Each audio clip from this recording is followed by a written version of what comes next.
மாநிலங்களவை எம்பியாக பிரவீன் சக்கரவர்த்தி போட்டியின்றி தேர்வு செய்யப்பட்டிருக்கிறார். இது தொடர்பான கூடுதல் தகவல்களை நமது முதன்மை செய்தியாளர் பிரவீன்குமார் வழங்கிட கேட்கலாம். பிரவீன்குமார், வணக்கம். உங்க விரிவான தகவல். ராதிகா, வணக்கம். மாநிலங்களவை உறுப்பினராக போட்டியின்றி தேர்வாகி இருக்கிறார் காங்கிரஸ் கட்சியை சேர்ந்த பிரவீன் சக்கரவர்த்தி. அதிகாரப்பூர்வமாகவே அறிவிக்கப்பட்டுவிட்டது. போட்டி யாரும் இல்லாத காரணத்தால், போட்டி இல்லை என்றால் ஒரு 15 பேர், பிரவீன் சக்கரவர்த்தி உள்ளிட்ட ஒரு 15 பேர் வேட்புமனுவை தாக்கல் செய்தார்கள். ஆனால் மாநிலங்களவைக்கான வேட்புமனுவை பொறுத்தவரையிலும் 10 சட்டமன்ற உறுப்பினர்கள் முன்மொழிய வேண்டும். அப்படி முன்மொழிந்தால் மட்டும்தான் அந்த வேட்புமனு ஏற்றுக்கொள்ளப்படும். கடந்த 1ஆம் தேதியன்று வேட்புமனு தாக்கல் தொடங்கியது. 8ஆம் தேதியன்று வேட்புமனு தாக்கல் செய்ய கடைசி நாள்.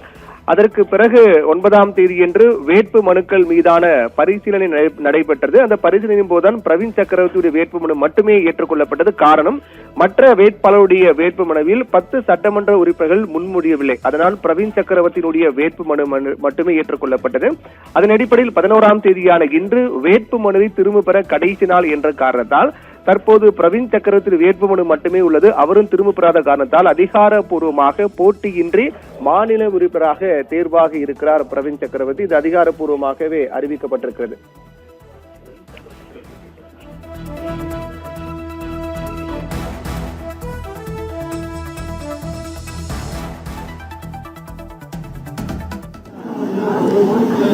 மாநிலங்களின் உரிமைகளுக்கு எதிராக 2-3 மசோதா எடுத்துட்டு வரதுக்காக பிளான் பண்ணிருக்காங்க. அது என்ன மசோதா? ஒன்னு, மகளிர் ஒதுக்கீடு என்ற பேர்ல தொகுதி மாற்றம் மசோதா. இன்னொன்னு, ஒரே நாடு ஒரே தேர்தல் என்ற மசோதா. இதெல்லாம் மாநிலங்களின் உரிமைகளை பறிக்கும். இதற்கு எதிர்ப்பாக குரல் ஓங்க வேண்டும். தமிழ்நாட்டின் குரல் ஒலிக்க வேண்டும். அதை நான் கட்டாயமாக செய்வேன். ஆகையால் இது ஒரு முக்கியமான டைம்ல வந்ததற்கு தமிழ்நாட்டின் குரல் கட்டாயமாக டெல்லியிலும் பாராளுமன்றத்திலும் குரல் எழுப்பப்படும். அது என்னுடைய வாக்கு. நன்றி. தமிழக வெற்றி கழகம் வந்த வாய்ப்பை போயிருந்தாங்கன்னா முதல் மாநில உறுப்பினராக போயிருப்பாங்க தமிழர். ஆனா அதை விட்டுட்டு உங்களுக்கு கொடுத்திருக்காங்க அந்த வாய்ப்பை. எப்படி பாக்குறீங்க? இது மாண்புமிகு முதலமைச்சர் திரு ஜோசப் விஜய் அவர்களும் தமிழக வெற்றி கழகத்தின் தலைவர்கள், தொண்டர்கள், சப்போர்ட்டர்ஸ் பெருந்தன்மையாக தான் நாங்கள் கருதுகிறோம். இதற்கு இதுதான் ஒரு கூட்டணிக்கு ஒரு மதிப்பும் ஒரு மரியாதையையும் அவர் தெரிவித்திருக்கிறார். இதற்காக நாங்கள் ரொம்ப நன்றி சொல்றோம்.